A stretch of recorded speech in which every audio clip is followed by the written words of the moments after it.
Unified 911, anong matutulong namin sa'yo? Anya ti maitulong mi ken kahapon. Anong may tatabang ko sa Unsay imo? akong ikatabang nimo? Ngini makadabang na misal ka no. Sa anumang wika o dialekto, may tulong na darating sa iyo.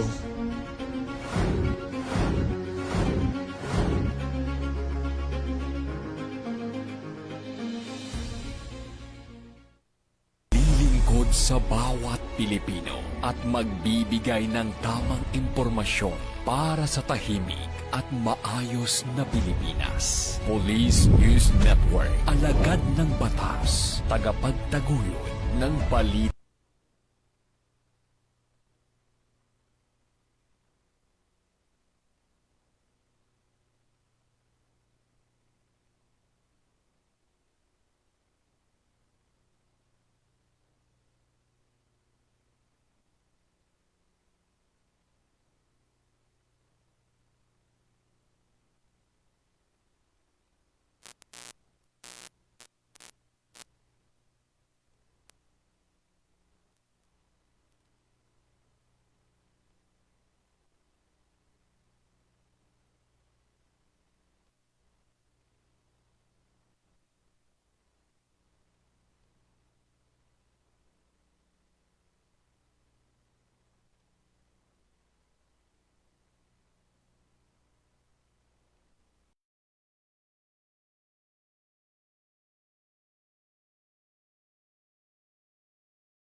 Kampo Krame, maghahatid ng pinakahuling kaganapan at nagbabagang balita. Ito ang PNN Police News Network. At ngayon, ang inyong mga tagapagbalita. Magandang hapon, Bagong Pilipinas. Kami ang inyong alagad ng batas, tagataguyod ng Balitang Pulis, Patrolman Gerald Gallardo. At Patrolwoman Mary Grace Artizuela mula sa PNP Anti-Cybercrime Group. Maghahatid sa inyo ng tamang balita, kwento ng pulis at serbisyo para sa mamamayan. At ito ang PNP News Online. Ang pangunahing balita ng Police News Network, alagad ng batas, tagataguyod ng Balitang Pulis.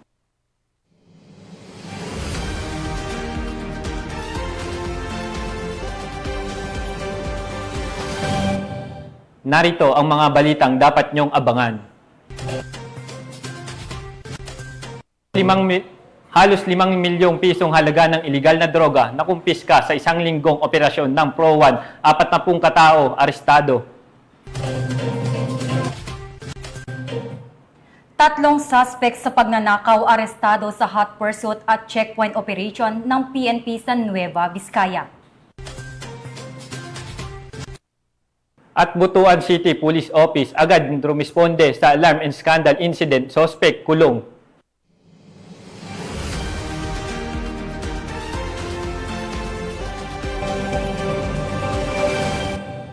Narito ang mga balitang hatid ng ating PNN correspondent mula sa iba't ibang panig ng bansa.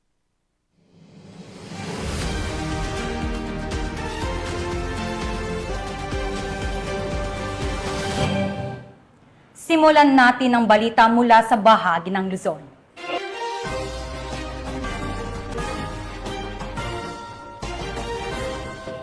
Mahigit 4.9 milyong pisong halaga ng iligal na droga ang nakumpiska habang 40 katao ang naaresto ng serye ng anti-illegal drugs operation na ikinasa ng Police Regional Office 1 sa loob lamang ng isang linggo.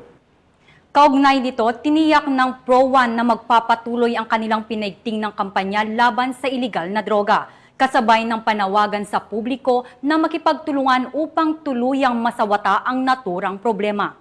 Nakibalita dyan si Police Corporal Mark Anthony Pico. Pinaigting ng Police Regional Office 1 ang kampanya kontra iligal na droga mula August 29 hanggang September 4, 2025 na nagresulta sa pagkakasamsam ng aabot sa 4,909,000 837.20 na halaga ng ipinagbabawal na gamot. Sa loob lamang ng isang linggo, nakapagsagawa ang Police Regional Office 1 ng 36 na operasyon na nagresulta sa pagkakaaresto ng 40 drug suspects at voluntaryong pagsuko ng 3 personalidad na sangkot din sa droga. Kabilang sa nakumpiska ng mga otoridad, ang 413.79 gramo ng shabu, 50.43 gramo ng tuyong marijuana, 10,250 fully grown marijuana plants, at 1,000 marijuana seedlings. Ang walang humpay na kampanya laban sa illegal na droga ay bahagi ng kanilang layunin na tiyakin ang kaligtasan ng komunidad, protektahan ang kabataan laban sa bisyo, at buwagin ang mga grupong sangkot sa krimen at karahasan sa buong Region 1. Binigyang diin din ni Police Brigadier General Dendo R. Reyes, Regional Director ng Pro 1, ang kanilang paninindigan. Bawat gramo ng droga na nasamsam, bawat halamang binunot, at bawat sospek na naaresto ay hakbang tungo sa mas ligtas na kinabukasan ng ating mga pamayanan. Hindi titigil ang Pro 1 sa laban kontra illegal na droga. Pahayag ni Police Brigadier General Reyes. Ang tagumpay na ito ay nagpapatunay na ang kapulisan ng Region 1 ay maaasahan, malalapitan at mapagkakatiwalaan. Mula dito sa Ilocos Region, ako ang inyong PNN correspondent, Police Corporal Mark Anthony Pico, alagad ng batas, tagataguyod ng Balitang Pulis. Maraming salamat, Corporal Pico. Sa presinto ang bagsak ng 3 sospek sa pagnanakaw matapos maaresto sa hot pursuit operation ng kapulisan sa Aritaw, Nueva Vizcaya. Patrolwoman Eduardo Balawag sa report. Arestado ang suspect dahil sa pagnanakaw sa pamamagitan ng shoplifting sa isang liquor store sa poblasyon Aritaw, Nueva Vizcaya nito lamang Setyembre taong kasalukuyan. Base sa ulat ng Aritaw PNP, nakipaghabulan pa ang mga pulis sa mga suspect hanggang sa masukol na sila sa isang checkpoint sa boundary ng Nueva Vizcaya, Malico, Pangasinan border checkpoint ng Aritaw PS, Santa Fe PS, 2nd Nueva Vizcaya Provincial Mobile Force Company, RMFB1 at San Nicolas PS. Ayon kay Police Major Benjamin Pagapa Jr., hepe ng Aritaw PNP, nagkunwari ang mga suspect na bibili ng alak. Narinig na may tumunog na bote kaya naalarma yung may-ari. Pagtingin nila, paalis na yung suspect na bumili naman ng 2x2 na alak, pero ang kinuha ay ang mga imported na alak. Dahil sa mabilis na tugon ng PNP, natuntun naman agad ang mga suspect, subalit ng mahalata ng suspect ang papalapit na mobil at ang nakamotor na biktima nila, pinatakbo nila ang van at nabangga pa umano ang motorsiklo. Dito na nakipaghabulan ang mga pulis hanggang sa nakarating sa border ng Pangasinan kung saan naharang na sila ng checkpoint. Kabilang sa mga naaresto ang 33 anyos na babae mula Bicol, 36 anyos na taxi driver mula Benguet, 28 anyos mula sa Caloocan City. Sasampahan ang mga suspek ng kasong pagnanakaw at inaasahang ihaharap sila sa piskalyang may sakop sa naturang krimen. Patunay lamang na laging handa ang ating kapulisan sa anumang banta ng katahimikan sa ating lugar. Hinikayat ng Valley Cops ang ating mamamayan na makipagtulungan sa ating mga kapulisan at i-dial lamang ang 911 kung may mga nahalatang kahinahinalang kilos upang agad na maaksyonan para sa seguridad ng ating lambak ng Cagayan. Mula dito sa lambak ng Cagayan, ako ang inyong Police News Network Correspondent, Patrolman Balawag, alagad ng batas, tagataguyod ng Balitang Pulis. Maraming salamat, Patrolman Balawag. Naaresto ang provincial most wanted person sa lalawigan ng Tarlac na may kasong homicide sa barangay San Nicolas 1, Magalang, Pampanga. Ang report mula kay Police Corporal Giselle Rivera.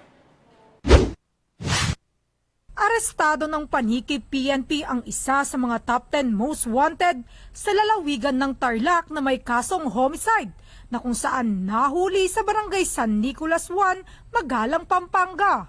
Kinilala ang sospek na si alias Fredo, 63 anyos, residente ng Mabalacat, Pampanga at Tubong Paniki, Tarlac. Siya ay may nakabinbing kasong homicide sa ilalim ng Article 249 ng Revised Penal Code at kabilang sa rank number 9 sa provincial level top 10 most wanted persons. Nadakip ang akusado sa ikinasang manhunt operation na pinagsanib pwersa ng Paniki Municipal Police Station at Magalang MPS. Ang naturang operasyon ay naisagawa sa bisa ng warrant of arrest na inisyo ng RTC Branch 107 Paniki, Tarlac na may inirekomendang piyansa na 120,000. Ayon sa paniki PNP ay maayos na naipaliwanag kay alias Fredo ang kanyang mga karapatan at ito ay kasalukuyang nasa kustudiyan nila para sa kaukulang disposisyon. Ang matagumpay na operasyon ay patunay ng dedikasyon ng mga pulisya ng Gitnang Luzon sa pinaigting ng kampanya laban sa mga kriminalidad upang mapanagot ang mga kriminal at mapanatili ang katahimikan sa nasabing rehiyon. Mula dito sa Police Regional Office 3, ang inyong PNN Correspondent, Police Corporal Giselle Rivera, alagad ng batas, tagataguyod ng Balitang Pulis. Maraming salamat, Corporal Rivera.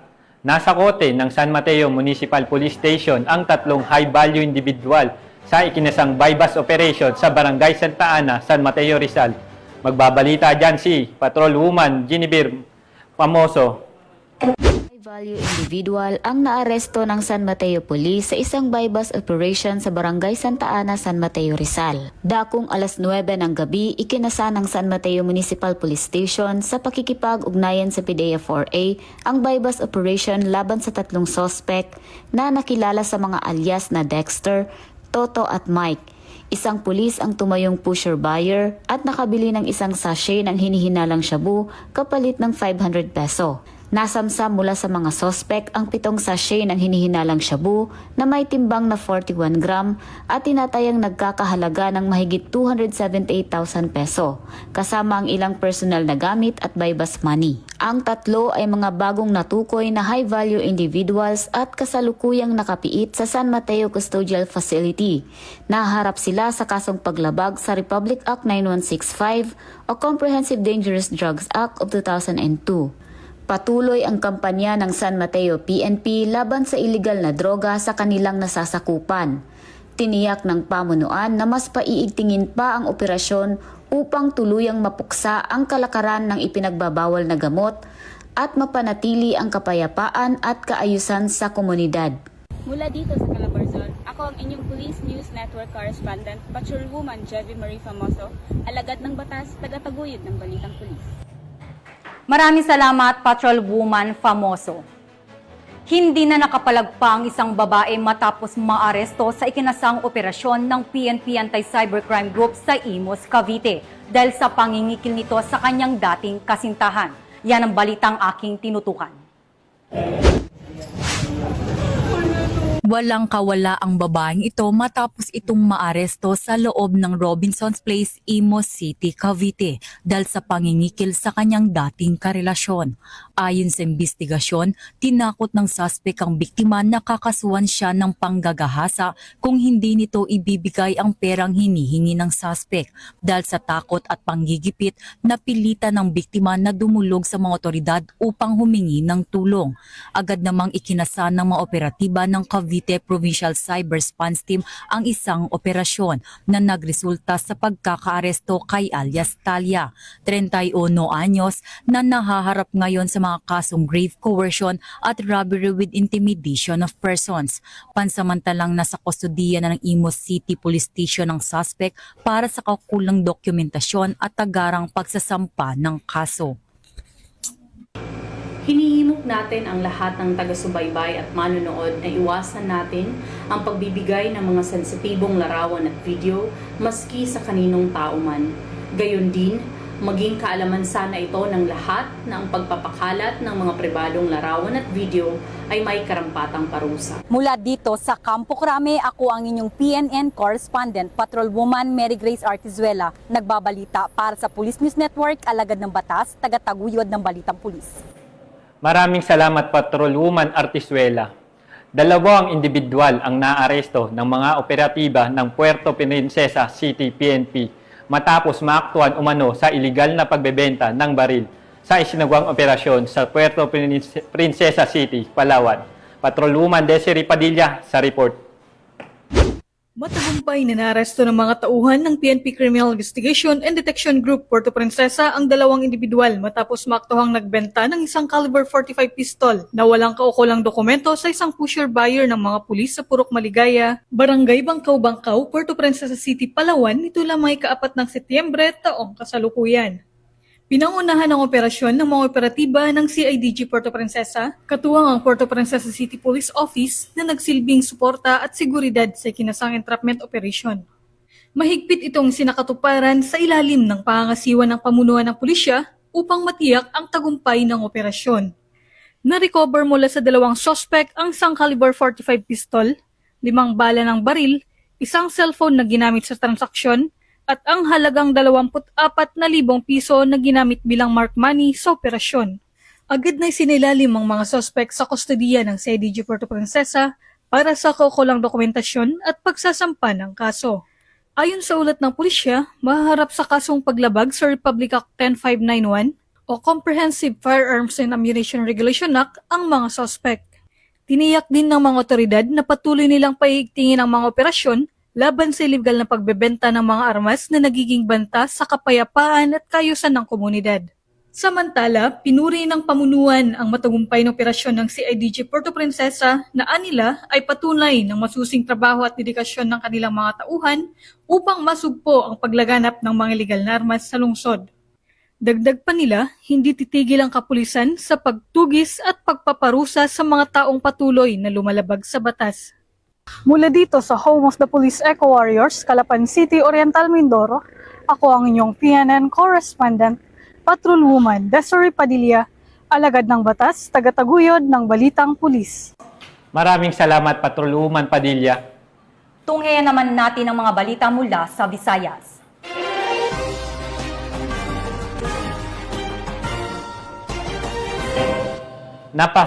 Napasakamay ng mga otoridad ang nakatalang top 1 municipal most wanted person mula sa Zamboanga del Sur na naharap sa kasong rape sa isinagawang operasyon sa Barangay Villa Consuelo, Naval, Biliran.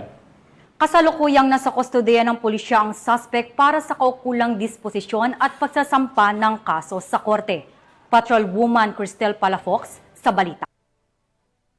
Ng otoridad ang nakatalagang top 1 municipal most wanted person na may kasong rape matapos mahuli sa Barangay Villa Consuelo, Naval, Biliran. Bandang alas 3:45 ng hapon nang maresto ang akusado ng mga tauhan ng Naval Municipal Police Station kasama ang Biliran Provincial Intelligence Unit sa koordinasyon sa Zamboanga del Sur Provincial Intelligence Unit at Tukuran Municipal Police Station sa bisa ng warrant of arrest para sa kasong rape na walang nirekomendang piyansa. Ang akusado ay dinala sa Naval Municipal Police Station para sa kaukulang dokumentasyon at tamang disposisyon. Ang pambansang pulisya ay hindi titigil sa pagtugis sa mga nagkasala at patuloy na nagkakasala sa batas upang matiyak ang kaayusan at katahimikan sa ating bansa. Dahil sa bagong Pilipinas, ang gusto ng pulis, ligtas ka.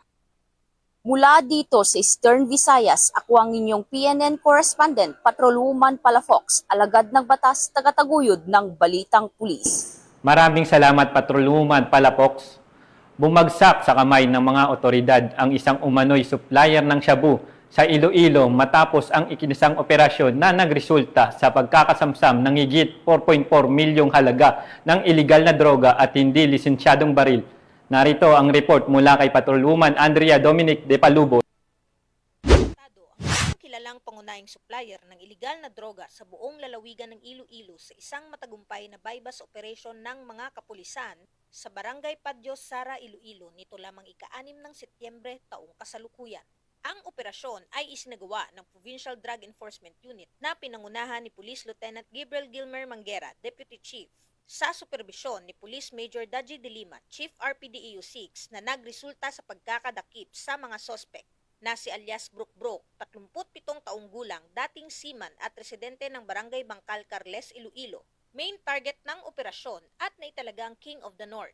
Kasama ring naaresto ang 4 pa nitong kasama na kinilala na sina alias Anthony, 57 taong gulang, isang driver, alias Dex, 44 na taong gulang, at 2 babae na sina alias Bianca, 20 taong gulang, at alias Connie, 50 taong gulang. Nakumpiska ang humigit kumulang 650 gramo ng hinihinalang shabu mula sa mga sospek na may tinatayang halagang 4,420,000 pesos. Bukod dito, nasamsam rin ang isang homemade 9mm caliber revolver at iba pang non-drug items.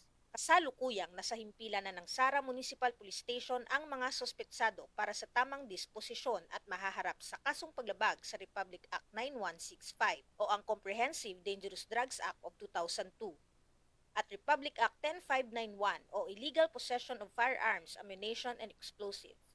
Kasalukuyang iniimbestigahan pa ng mga kapulisan ang pinanggalingan ng supply ng grupo ni Brook at may posibilidad din ng koneksyon sa isang SB member mula sa isa sa mga bayan ng Iloilo. Sa kabila ng patuloy na banta ng iligal na droga, nananatiling matatag ang Philippine National Police sa kanilang layunin ang protektahan ang bawat pamilyang Pilipino at tiyaking ligtas ang kinabukasan ng susunod na henerasyon. Ang matagumpay na operasyon ay patunay sa matibay na kampanya ng Police Regional Office 6 laban sa iligal na droga na naglalayong putulin ang mga pangunahing supply na ipinagbabawal na droga sa rehiyon at maalis ang mga impluwensyang nagpapalaganap ng kriminalidad. Hindi lamang ito simpleng operasyon, ito ay bahagi ng mas malawak na layunin ng Philippine National Police na pangalagaan ang kaligtasan at kinabukasan ng mamamayan. Sa tapang, dedikasyon at malasakit ng ating kapulisan, unti-unti nating naisasakatuparan ang isang lipunang payapa, malinis at drug-free na Western Visayas. Mula dito sa Police Regional Office 6, ako ang inyong Police News Network Correspondent, Patrolwoman Andrea Dominic Di Palobos, alagad na batas, tagataguyod ng balitang pulis. Maraming salamat, Patrolwoman De Palubos. Tiniyak ng Police Regional Office 7 ang seguridad at kaayusan sa pagsasagawa ng 2025 bar examination sa Cebu City. Ang buong detalye ng report mula kay Patrolwoman Flora May Azares. Handaan ng Police Regional Office 7 ang kanilang security forces upang matiyak ang ligtas at maayos na pagsasagawa ng 2025 bar examinations na nakatakda sa Setyembre 7, 10 at 14 ng taong kasalukuyan sa University of San Jose Recoletos, Basak Campus, Cebu City. Sa pamamagitan ng Cebu City Police Office, ang Pro-7 ay nagpakilos ng maraming kapulisan sa ilalim ng isang komprehensibong plano sa seguridad. Ang mga specialized teams ay tinalaga sa area protection, intelligence monitoring, traffic management, explosive ordnance disposal na may K9 units, civil disturbance management, at pangkalahatang pangangasiwa sa lupa. Lahat ay nakatuon sa pag-iingat sa bar examinees at pagtiyak ng maayos na pagsusulit. Sa mahigit 1,300 na aspiring lawyers na inaasahang kukuha ng bar exam, tiniyak ng Pro-7 ang bawat pag-iingat ay sinasagawa upang maprotektahan ang integridad ng pagsusulit at ang kapakanan ng examinees. Ayon kay Police Brigadier General Rodrigo A. Maranan, Regional Director ng Pro-7, Pro-7 is 100% prepared to ensure the 2025 bar examination in Cebu City are safe, orderly, and secure. Our detailed security plan protects not only the examinees, but also the integrity of the exams. To our future lawyers, good luck. We are here to keep you safe. Karon kay once ball raman ta, so nag-focus ang atong deployment, security deployment sa diri sa USGR.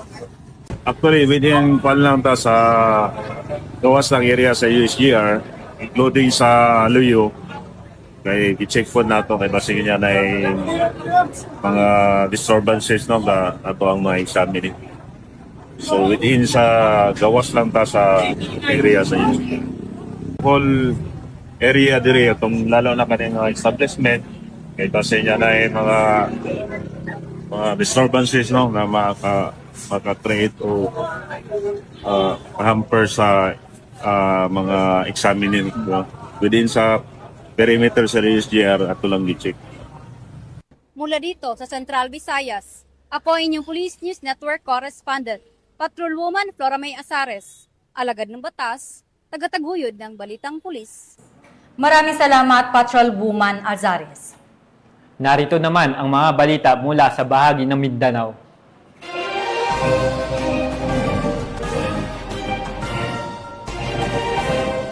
Agad na rumisponde ang mga tauhan ng Butuan City Police Office sa isang insidente ng alarm and scandal na nagresulta sa pagkakaaresto ng sospek.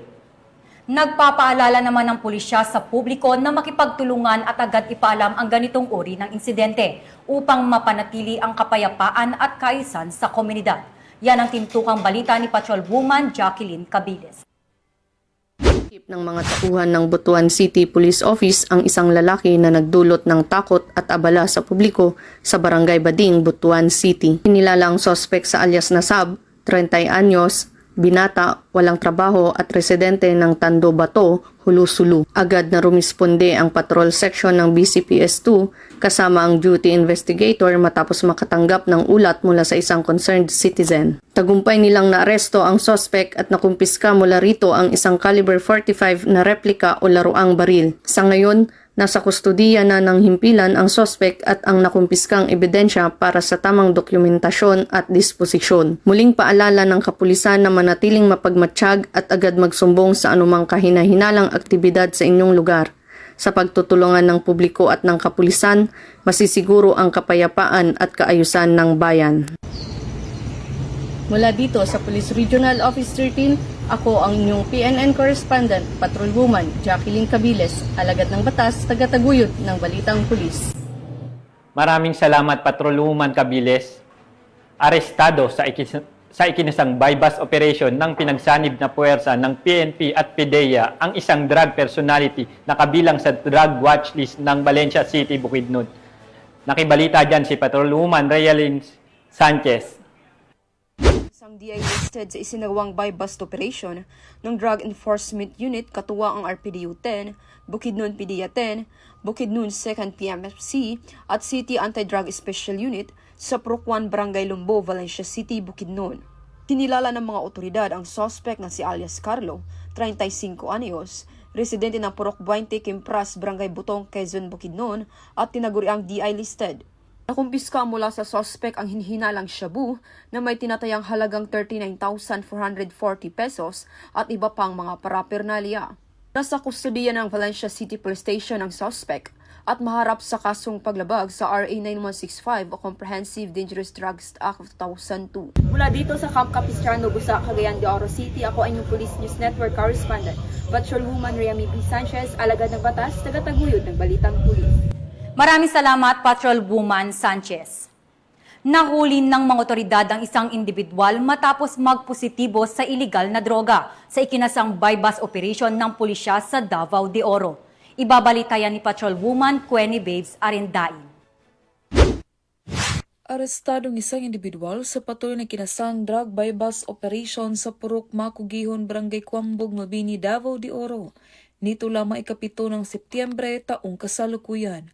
Kinilala ni Police Major J. D.C. Macaraig, officer in charge ng Mabini Police Station na suspect na si alias Harold, 40 taong gulang, na pawang residente ng Mabini, Davao de Oro. Ayon kay Police Major Macaraig, naresto ang suspect sa pagtulungan ng mga personahe ng Mabini Police Station, 2nd Davao de Oro Provincial Mobile Force Company at sa koordinasyon ng Philippine Drug Enforcement Agency 11.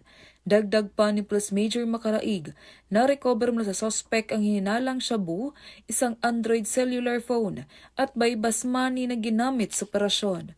Kasalukuyang nasa kustodiya ang suspect upang dumaan sa tamang disposisyon at maharap sa kasong paglabag sa RA 9165 o Comprehensive Dangerous Drugs Act of 2002.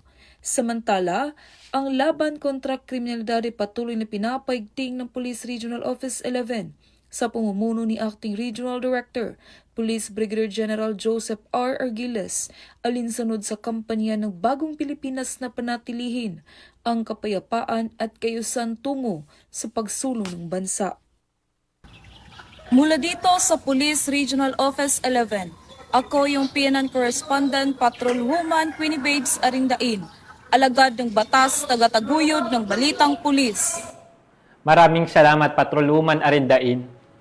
Umabot sa mahigit 300,000 pisong halaga ng smuggled na sigarilyo ang nasabat ng mga operatiba ng Sarangani PNP sa isinagawang operasyon laban sa smuggling sa lalawigan. Patrolwoman Emilio Pedroso, ibalita mo. 333,000 halaga ng smuggled na sigarilyo ang nasabat ng mga otoridad sa isang checkpoint sa Sitio Sigil, Barangay Tinuto, Sarangani Province nito lamang ika-6 na Setyembre taong kasalukuyan.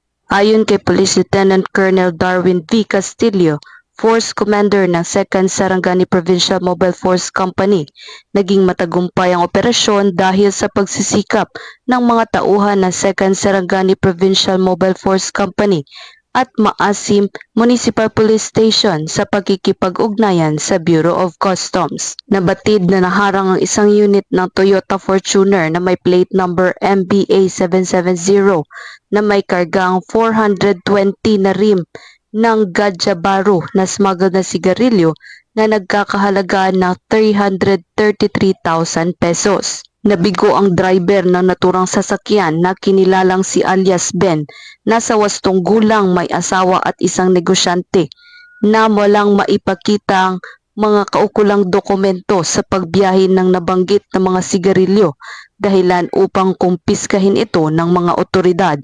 Naharap sa kasong paglabag sa Republic Act 10643 o Graphic Health Warning Law, Republic Act 10845 o Anti-Smuggling Act, at RA 12022 o Anti-Agricultural Sabotage Act ang sospek.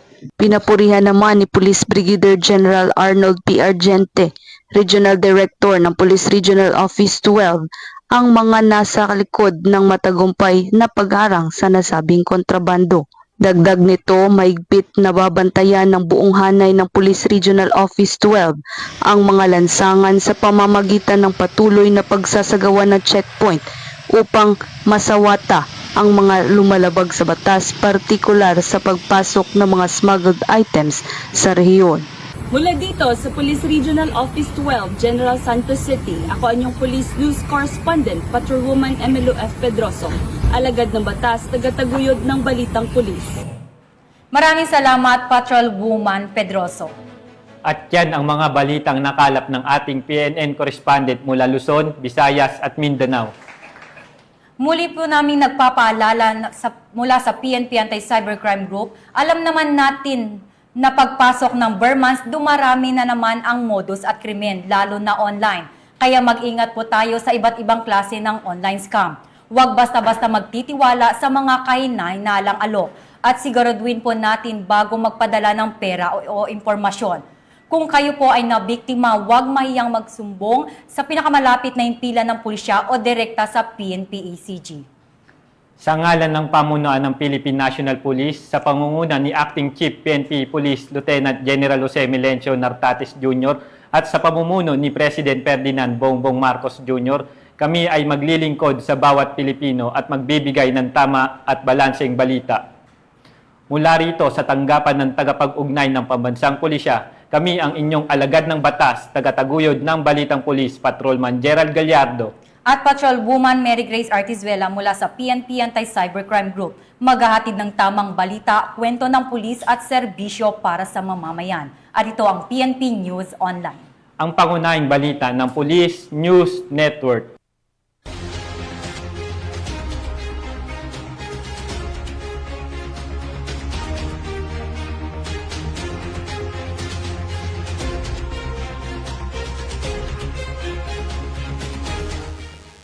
Police News Network, alagad ng batas, tagapagtaguyod ng balitang pulis.